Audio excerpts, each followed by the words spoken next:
The Assembly will hear an address by His Excellency.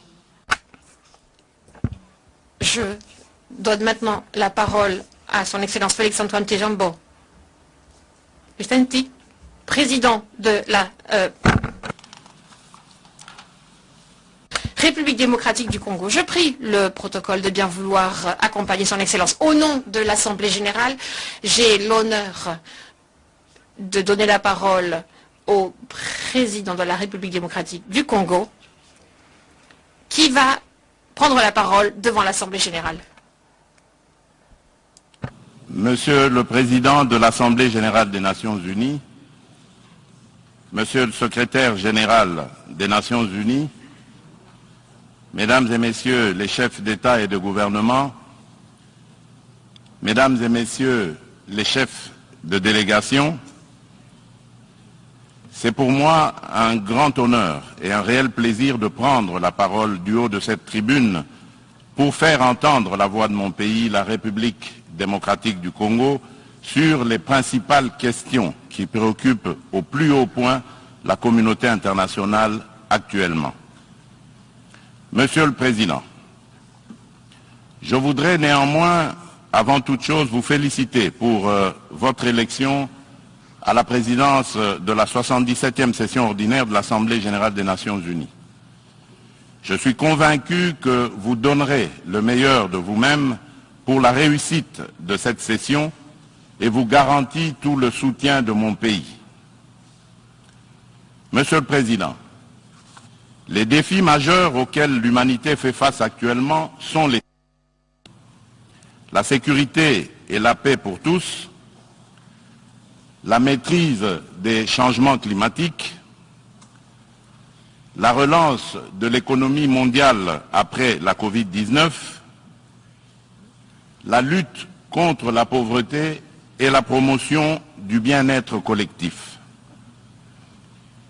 Ces principaux défis sont complexes et intimement enchevêtrés. Conscient de cette réalité, je salue le choix judicieux et la pertinence du thème central de ces assises, à savoir un tournant décisif des solutions transformatrices face à des défis intriqués. À l'évidence, le relèvement de ces défis exige plus de concertation,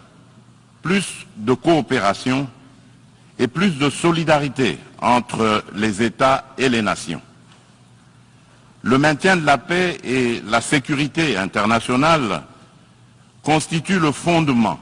et l'objectif primordial de la création de l'Organisation des Nations Unies. Ni l'indifférence, ni l'immobilisme, ni l'attentisme de sa part ne sont par conséquent admissibles face à toute menace contre la paix et la sécurité internationale. À ce jour, la question de la sécurité et de la paix internationale se cristallise autour de la lutte contre le terrorisme ainsi que l'extinction des foyers de tension en Europe et en Afrique. En effet, le terrorisme n'a épargné aucun continent. Après l'Asie, l'Europe occidentale, l'Amérique du Nord, il se métastase en Afrique, où il a allumé le feu à plusieurs endroits et notre continent en paye un lourd tribut. Au Sahel, à l'Est, à l'Ouest, au centre et au sud de ce continent, les terroristes tuent par des expéditions barbares des populations innocentes et déstabilisent les États au nom de l'intégrisme religieux. Certes, des progrès remarquables ont été accomplis au Moyen-Orient dans la lutte contre ce fléau qui a battu de l'aile.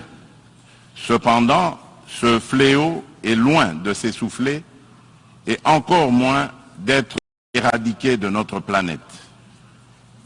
C'est pourquoi la République démocratique du Congo, une des victimes africaines de ce terrorisme, est membre de la coalition globale contre l'État islamique interpelle les Nations unies et les exhorte à s'impliquer activement dans la mise en œuvre des recommandations de cette coalition et de celles du processus d'Aqaba. Les réactions, les déclarations d'intention et les proclamations de foi sans action collective vigoureuse sur le terrain ne suffiront jamais pour éradiquer le terrorisme. Monsieur le Président, au cœur de l'Europe, la guerre entre la Russie et l'Ukraine est une plaie béante dont le saignement atteint même l'Afrique lointaine et perturbe le commerce international à cause des dégâts collatéraux importants, notamment en matière d'approvisionnement en produits céréaliers et énergétiques d'origine ukrainienne et russe, nécessaires à l'alimentation des populations ainsi qu'au fonctionnement des économies des pays importateurs. Il est impératif que les Nations unies interviennent avec diligence et plus de fermeté pour éteindre ce brasier et ce, dans le respect absolu des règles du droit international. La République démocratique du Congo souscrit à la position de l'Union africaine et appelle toutes les parties au conflit à suivre la voie du dialogue et du droit préconisée par l'Afrique qui a par ailleurs l'expérience de gestion des crises sécuritaires provoquées par des groupes armés dans certains de ces États. À ce sujet, les Nations unies savent que mon pays, la République démocratique du Congo, est victime d'une crise sécuritaire aiguë qui dure depuis plus de 20 ans à l'est de son territoire national. Tout observateur honnête et de bonne foi reconnaît que cette crise est causée principalement par les convoitises que suscitent ces fabuleuses richesses naturelles et les ambitions de puissance de certains de ses voisins. Le peuple congolais reconnaît l'implication des Nations unies, de l'Union africaine, des communautés régionales africaines, de l'Union européenne et des partenaires extérieurs bilatéraux de la République démocratique du Congo pour juguler cette crise récurrente. Il leur en est reconnaissant et s'incline devant le sacrifice de vaillants soldats de la paix qui ont perdu leur vie au front de la défense des idéaux de paix et de justice. Cependant, en dépit des efforts internes inlassables, de la présence militaire massive de l'ONU au Congo et de son soutien diplomatique pendant 23 ans, le mal sécuritaire continue à ronger mon pays. Afin d'éradiquer définitivement l'insécurité, restaurer une paix durable et assurer la stabilité à l'est de la République démocratique du Congo, plusieurs accords ont été signés avec les groupes armés et même avec les pays voisins, sous la garantie de la communauté internationale. Des mécanismes nationaux et internationaux ont été créés.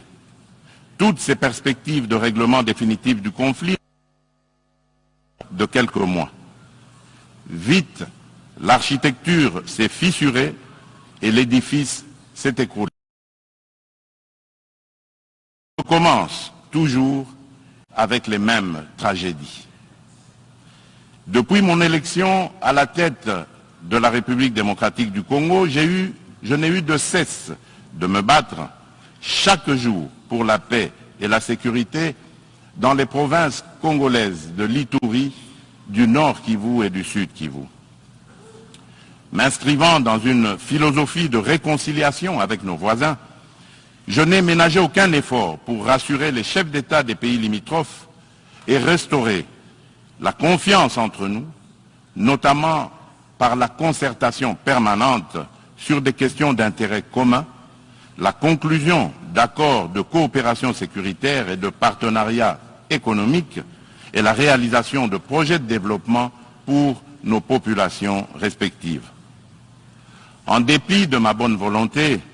et de la main tendue du peuple congolais pour la paix, certains de nos voisins n'ont trouvé mieux que de nous remercier par l'agression et le soutien des groupes armés terroristes qui ravagent l'Est de la République démocratique du Congo. C'est le cas actuellement du Rwanda qui, au mépris du droit international, de la charte de l'ONU et de l'acte constitutif de l'Union africaine, a une fois de plus non seulement agressé en mars dernier la République démocratique du Congo par des incursions directes de ses forces armées, les RDF, mais aussi occupe des localités de la province du Nord Kivu par un groupe armé terroriste interposé, le mouvement du 23 mars, dit M23, auquel il apporte un soutien massif, tant en matériel de guerre qu'en hommes de troupes. Et comme pour défier la communauté internationale, le M23, avec le soutien de l'armée rwandaise, a même abattu un hélicoptère de la MONUSCO et tué 8 casques bleus, commettant ainsi un crime de guerre. Je dénonce, en ce lieu emblématique de la vie internationale, avec la dernière énergie, cette énième agression dont mon pays, le Rwanda, sous couvert d'un groupe terroriste dénommé le M23. Monsieur le Président, l'implication du Rwanda et sa responsabilité dans la tragédie que vivent mon pays et mes compatriotes des zones occupées par l'armée rwandaise et ses alliés du M23 ne sont plus discutables, dès lors que plus d'une fois, aussi bien les groupes d'experts dûment mandatés par l'ONU et le mécanisme conjoint de vérification élargie de la conférence internationale sur la région des Grands Lacs, la CIRGL, que des organisations non gouvernementales humanitaires et des droits de l'homme crédibles les ont établis dans des rapports documentés et objectifs à la limite du scientifique. Pour éclairer la communauté des nations et mettre fin aux sempiternelles dénégations des autorités rwandaises, le gouvernement congolais réitère sa demande au président du Conseil de sécurité de distribuer officiellement aux membres du Conseil le dernier rapport des experts de l'ONU sur la situation sécuritaire à l'est de la République démocratique du Congo et de le faire examiner avec diligence par lui afin d'en tirer toutes les conséquences qui s'imposent sur le plan du droit, de la paix et de la sécurité internationale. Il y va de l'image et de la crédibilité de notre organisation. Procéder autrement serait, d'une part, encourager le Rwanda à poursuivre son agression, ses crimes de guerre et ses crimes contre l'humanité en République démocratique du Congo, et d'autre part, nourrir davantage la suspicion légitime des Congolais sur l'impartialité de l'ONU, ainsi que la complicité de certains de ses membres dans ces crimes. C'est pour mettre fin à cette suspicion et dissiper l'ambiguïté de certaines positions du Conseil de sécurité sur la crise sécuritaire à l'est de la RDC, ambiguïté qui excède la population congolaise et exacerbe la tension entre elle et la mission de l'ONU pour la stabilisation du Congo, la MONUSCO, que le gouvernement de mon pays a demandé la réévaluation du plan de retrait progressif et responsable de cette mission. Cette démarche d'ajustement est exigée par le constat unanime, même au niveau le plus élevé de notre organisation, des faiblesses regrettables de la MONUSCO, ce qui affecte certainement l'efficacité et la légitimité de l'action de l'ONU en République démocratique du Congo. La réévaluation du plan de retrait de la MONUSCO ne peut par conséquent nullement remettre en cause les relations entre mon pays et notre organisation. Quoi qu'il en soit, je réaffirme haut et fort à cette tribune de la plus haute instance internationale de gestion des affaires du monde, la détermination du peuple congolais et de ses dirigeants de défendre toujours, jusqu'au sacrifice suprême, l'intégrité territoriale, l'indépendance et la souveraineté de leur pays, dans le respect, bien sûr, du droit international et des engagements pris au sein des organisations internationales dont il est membre. C'est ici le lieu pour moi de préciser que l'État congolais et la société civile ne permettront jamais à quiconque de tenir le discours de la haine tribale, ethnique et raciale ou xénophobe dans notre pays. La Constitution de la République et les lois congolaises interdisent un tel discours et le sanctionnent sévèrement. Nul ne peut donc prétexter de ce discours imaginaire pour justifier des aventures criminelles au Congo, diviser les Congolais et fragiliser l'unité nationale à laquelle tous mes compatriotes tiennent. La République démocratique du Congo n'est pas et ne sera jamais génocidaire. De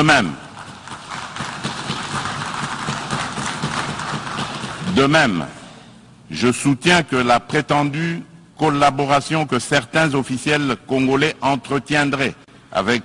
les opposants rwandais des forces démocratiques pour la libération du Rwanda, les FDLR, dont se servent les dirigeants rwandais pour justifier les agressions répétées de la RDC, est un alibi qui n'est corroboré par aucun fait avéré sur le terrain. En effet, les FDLR ont été décapités et réduites à néant par les forces armées de la République démocratique du Congo, les FARDC, en étroite collaboration avec l'armée rwandaise dans le cadre des opérations conjointes menées il y a quelques années.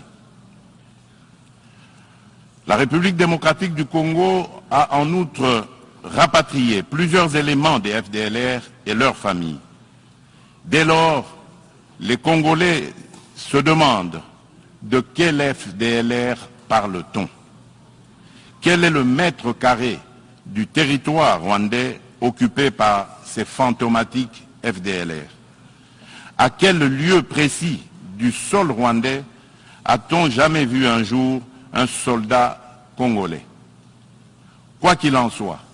la République démocratique du Congo reste disponible pour toute action répressive contre tout groupe armé qui tenterait de troubler la paix et la sécurité dans un pays voisin et dans la région des Grands Lacs. Monsieur le Président, le peuple congolais demande aux Nations Unies, à l'Union africaine, aux communautés régionales africaines et du Congo, de ne plus se fier aux dénégations éhontées des autorités rwandaises et de contribuer plutôt au rétablissement de la sécurité, à la construction d'une paix durable et à la création de conditions nécessaires à une coopération fructueuse dans la région des Grands Lacs et pour le bien de tous. À cet effet, il est nécessaire de voir ceci. 1. Rendre effectif le retrait immédiat du M23 des localités occupées, le retour des déplacés congolais de ces localités à leur domicile et la cessation sans condition du soutien de l'armée rwandaise à ce groupe terroriste, selon l'esprit et la lettre de la feuille de route de Luanda convenue entre la République démocratique du Congo et le Rwanda, ainsi que des déclarations successives du Conseil de sécurité de l'ONU, du Conseil de paix et de sécurité de l'Union africaine, de la Communauté d'Afrique de l'Est, la CAE, et de la Communauté pour le développement de l'Afrique australe, la SADC. 2. Multiplier les pressions sur le Rwanda et le M23, dont les dirigeants sont du reste sous sanction de l'ONU, et montrer plus de fermeté à leur égard pour qu'ils respectent les positions prises par les organisations internationales précitées. 3. Appuyer la poursuite du processus de paix de Nairobi, les discussions de Luanda entre la République démocratique du Congo et le Rwanda, et le déploiement de la force régionale de l'Afrique de l'Est, dont le statut et les règles d'engagement viennent d'être signés le 8 septembre dernier à Kinshasa, successivement par le gouvernement congolais et le secrétariat général de la CAE, d'une part, et d'autre part, par les FARDC et le commandement de cette force régionale. 4. Encourager le président honoraire du Kenya, le président Uhuru Kenyatta, et le président de l'Angola, de la République d'Angola, Joao Lourenço, médiateur de la CAE et de l'Union africaine dans la crise sécuritaire en République démocratique du Congo, à poursuivre leurs bons offices. 5. Lever tout obstacle à la restructuration par la République démocratique du Congo de ses forces armées et de défense, à la montée en puissance de celles-ci pour mieux remplir ses missions régaliennes, notamment par la levée pure et simple de toutes les mesures restrictives de l'acquisition d'équipements militaires,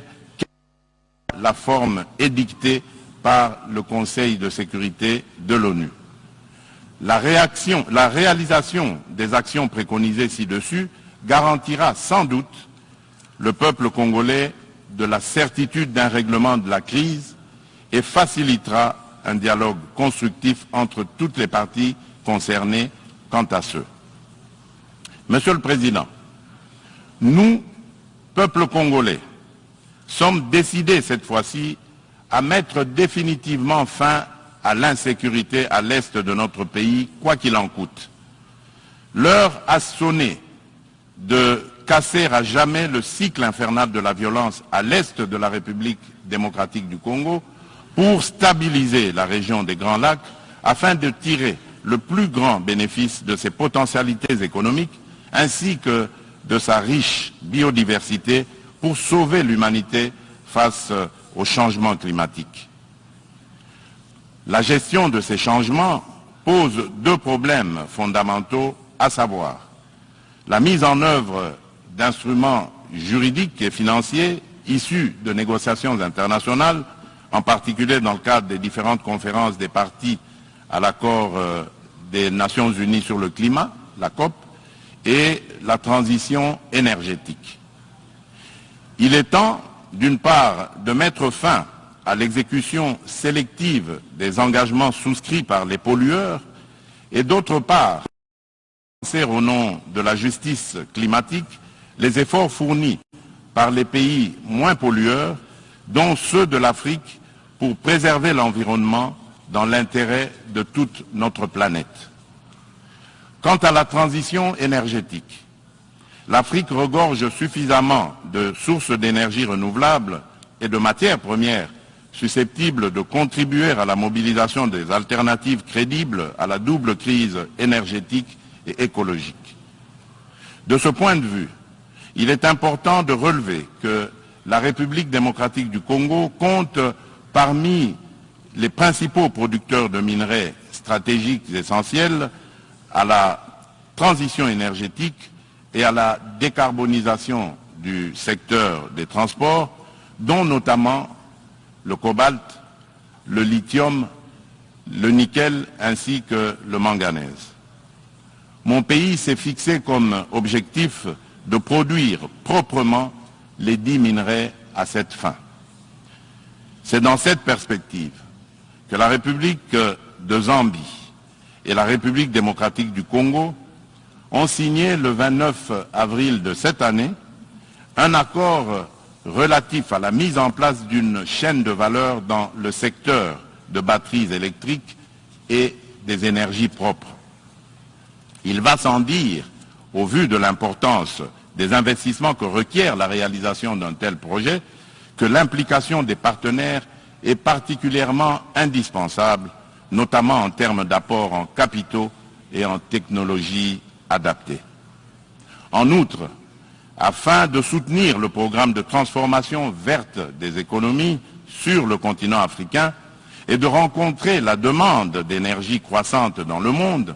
mon pays a pris l'option de valoriser son immense potentiel en matière d'énergie renouvelable, dont l'hydroélectricité l'hydroélectricité, le solaire, la géothermie et l'exploitation de ces gisements gaziers. De ce fait, la République démocratique du Congo se présente comme un atout à la réalisation de l'agenda 2063 de l'Union africaine à travers la mise en œuvre du projet Grand Inga, lequel pourrait également s'avérer bénéfique pour une partie de l'Europe et du Moyen-Orient. C'est dans cette perspective qu'elle est heureuse d'abriter les travaux préparatoires de la 27e conférence des partis sur le climat, la pré-27, le mois prochain. Monsieur le Président, je saisis cette opportunité pour apporter de la lumière sur le volet environnemental de l'appel d'offres lancé le 28 juillet dernier par mon pays pour l'exploration de ces 27 blocs pétroliers et 3 blocs gaziers, appel qui semble faire inutilement polémique sur la place publique internationale. À ce sujet, il convient de rappeler qu'aucun instrument juridique international pertinent ratifié par la République démocratique du Congo ne lui interdit d'exploiter ses ressources naturelles pour cause de protection de l'environnement ou par crainte de l'aggravation du réchauffement de la planète. Ensuite, l'accord de Paris de 2015 reconnaît aux pays en voie de développement le droit d'émettre le CO2 pour le développement, mais en prenant des précautions pour le climat mondial à travers leur contribution déterminée à l'échelle nationale, la CDN. Ainsi, le gouvernement de la République démocratique du Congo s'est fixé comme objectif d'exploiter, dans le respect des normes environnementales, les ressources naturelles du pays et de les transformer localement pour leur donner de la valeur ajoutée et booster l'économie nationale, notamment par la création des richesses liquides et des emplois afin d'améliorer les conditions de vie des populations congolaises. Stratégies et mesures adéquates ont été adoptées et prises pour éviter des impacts négatifs sur l'environnement. Elle prévoit, à l'instar d'autres pays d'Afrique et d'Europe qui ont relevé ce défi, l'exercice de contrôles gouvernementaux efficaces. Il est question pour la République démocratique du Congo d'atteindre ses objectifs économiques et sociaux en préservant ses forêts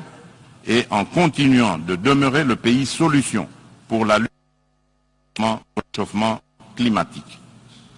Mon pays reste ouvert à la coopération avec tout partenaire disposé à l'aider à l'atteindre ses objectifs. Sur le plan économique, le pari à gagner est celui de donner les chances de redressement aux économies des pays affaiblis par les effets collatéraux des changements climatiques et du coronavirus, afin de promouvoir une croissance économique mondiale équilibrée et de stopper l'aggravation de la pauvreté dans les pays en développement. Nous ne pouvons pas relever ce défi sans des efforts internes de bonne gouvernance au niveau national, ni investissement productif des richesses, ni transfert réel des ressources financières suffisantes à ceux qui en ont besoin. C'est pourquoi la République démocratique du Congo plaide pour la concrétisation de la proposition de cession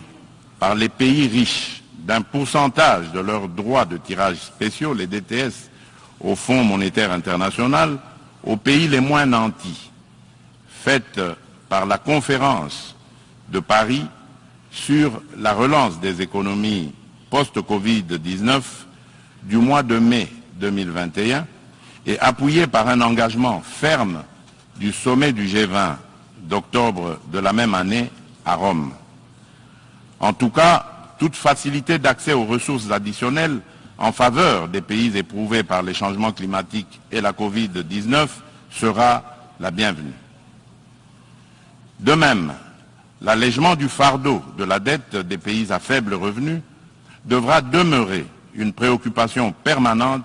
qu'il convient d'intégrer dans une approche globale de solidarité internationale. Pour sa part, en dépit de la conjoncture économique mondiale difficile, par suite des effets pervers de la pandémie de Covid-19, la République démocratique du Congo a enregistré des progrès remarquables en termes de croissance économique. Le rythme de création de richesses s'est accéléré en 2021 grâce particulièrement au dynamisme du secteur minier dont la croissance de la production est passée de 1% en 2019 à 10,1% en 2021 par suite de la bonne tenue des cours du cuivre et du cobalt sur le marché international. Le taux d'inflation et celui de change du franc congolais sont restés relativement stables. Aussi, le Conseil d'administration du Fonds monétaire a-t-il conclu favorablement la deuxième revue du programme soutenu par la facilité élargie de crédit. Le Fonds monétaire international a exprimé son satisfecit sur les politiques macroéconomiques prudentes adoptées par le gouvernement de la République démocratique du Congo. Nous poursuivrons inlassablement ces politiques et l'effort d'amélioration du climat des affaires en cours pour promouvoir les investissements privés et les activités économiques en général. Monsieur le Président, la solidarité et la justice dans les relations entre les nations ont toujours été des facteurs de paix et de sécurité mutuelle car elles rapprochent les hommes et créent des liens d'interdépendance entre eux. À cet effet, la lutte contre la pauvreté et la promotion du bien-être collectif sont des digues puissantes contre les conflits sociaux et les tensions entre les peuples. C'est pourquoi la République démocratique du Congo se félicite de l'action collective menée par la communauté internationale contre la Covid-19 et salue l'initiative des États-Unis d'Amérique, New Feed the Future, pour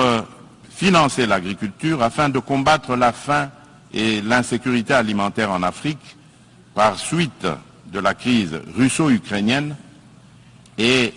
dont la République démocratique du Congo, mon pays, est parmi les pays africains bénéficiaires,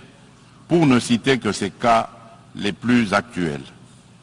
Mon pays appelle à de telles actions et initiatives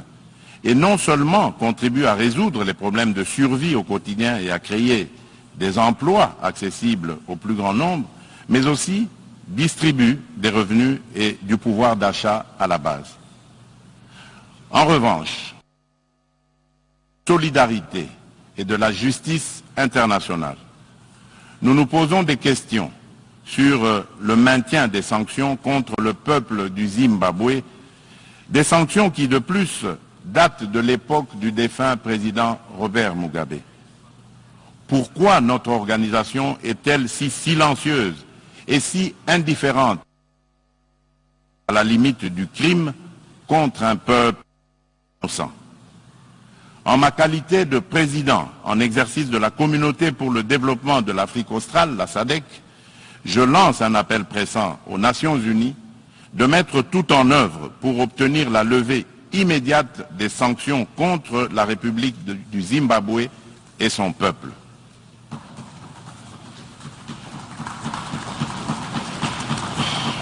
Monsieur le Président,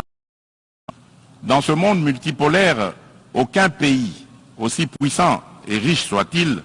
ne peut prétendre affronter seul les défis que je viens d'exposer ci-dessus, et encore moins les relever dans l'intérêt de tous. L'importance des enjeux, la complexité des problèmes à résoudre et l'ampleur de la tâche exigent une approche multilatérale équitable qui intègre les intérêts d'un chacun et mutualise les énergies de tous dans le respect réciproque. C'est pourquoi la République du Congo continue à penser qu'il est indispensable de mieux structurer le multilatéralisme et de l'enrichir dans l'égalité de traitement et de toutes les parties prenantes afin de créer des espaces de dialogue et de coopération dont nous avons besoin pour assurer la paix et la sécurité internationale. C'est cela, l'Organisation des Nations Unies que nous voulons. Pour ce faire, il nous faut accorder le bénéfice de l'urgence à la réforme de l'ONU qui semble actuellement marquer le pas. Dans ce cadre, je me fais le devoir d'insister sur la nécessité de satisfaire la revendication légitime et juste de l'Afrique d'être représentée au sein du Conseil de sécurité de l'ONU par 2 sièges supplémentaires dans la catégorie des membres non permanents et par 2 autres dans celle des membres permanents avec les mêmes droits, y compris celui de veto,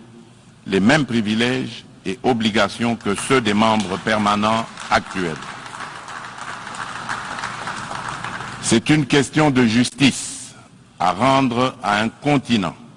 mieux à un pan entier de l'humanité dont le rôle ne cesse de s'accroître chaque jour davantage dans la conduite des affaires internationales. Nous, Africains, y tenons fermement. Monsieur le Président de l'Assemblée générale des Nations unies, Monsieur le Secrétaire général des Nations unies, Mesdames et Messieurs les chefs d'État et de gouvernement, Mesdames et Messieurs les chefs de délégation,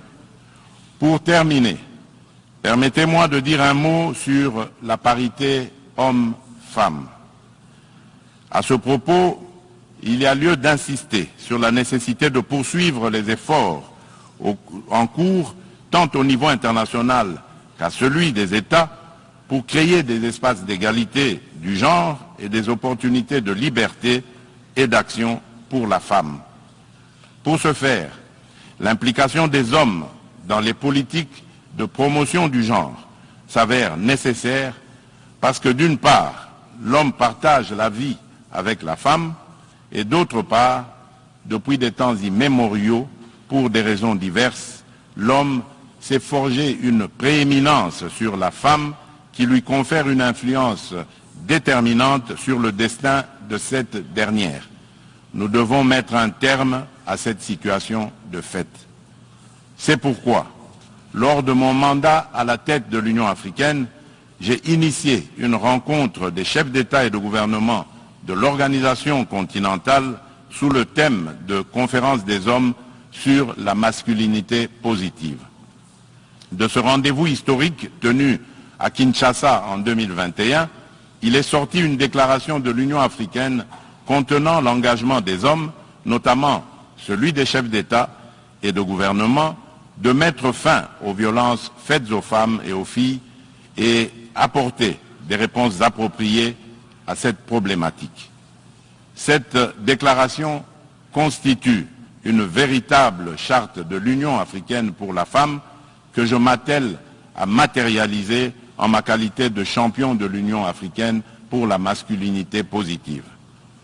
C'est dans ce cadre que j'ai entrepris de promouvoir davantage la Congolaise qui occupe aujourd'hui de plus en plus l'avant-plan de la gestion des affaires publiques au sein des institutions politiques, judiciaires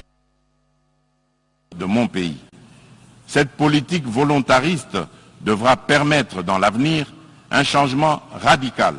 non seulement de perception de la femme et de son rôle dans la société, mais aussi dans la prise en charge par la femme elle-même de son destin. En effet, la parité n'est pas un cadeau fait à la femme, mais une responsabilité qu'elle doit assumer. Je souhaite plein succès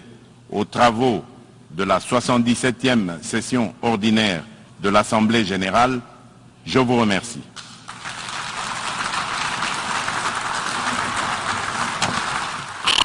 Au nom de l'Assemblée, je remercie le président de la République démocratique du Congo pour sa déclaration et je prie le protocole de bien vouloir accompagner son Excellence.